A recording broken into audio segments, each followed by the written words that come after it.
Taliesin pressed his palms into the mud. He pushed his face and then his shoulders off the ground. "Whichever one of them he is," Thomas Shackelford said, "he's done more than steal a fence post this time, haven't you, peddler boy?" "Not a peddler." Taliesin coughed on blood, his vision spotty.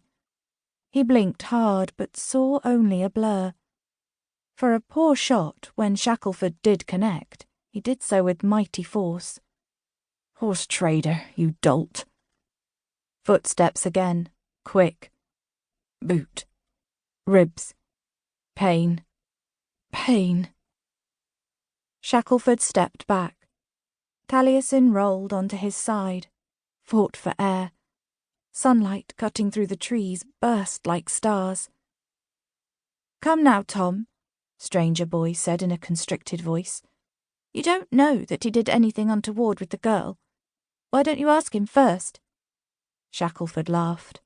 "They're liars as well as thieves, Rob. He wouldn't tell me the truth even if I asked him." "Ask him? If he lies," another strained chuckle, "then you can trounce him as heartily as Freddie likes." Coward. Stranger Boy knew Shackelford should back off, but Englishmen never raised a hand to help a rom, except the Reverend. Sucking in air, agony slicing his insides, Taliesin pushed himself up again. This time he got his feet under him. "All right." Shackelford made a sound like a pig. "I'll ask him, Rob. Then you'll see how he couldn't tell truths from lies if you spelled it out." Them, not it. Truths, lies, plural, not singular. Didn't they teach grammar at fancy schools?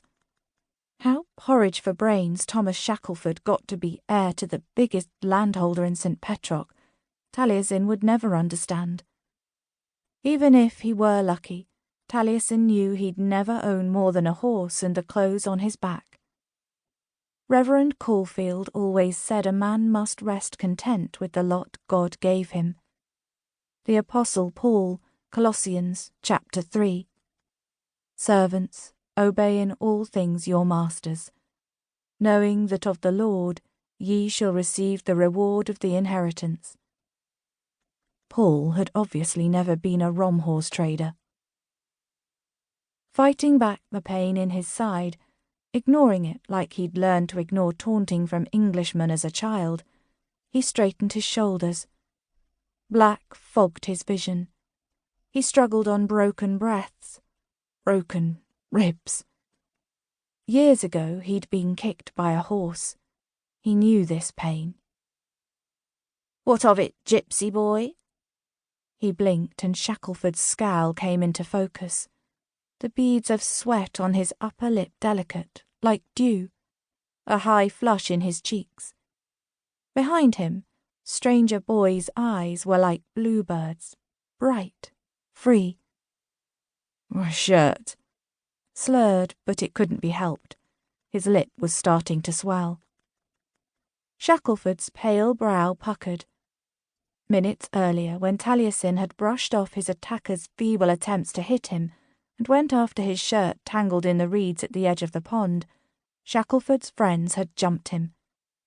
Now he wouldn't give them another chance like that, back-turned, vulnerable. He had to have that shirt, though. He couldn't don it now, didn't think he could lift his arms.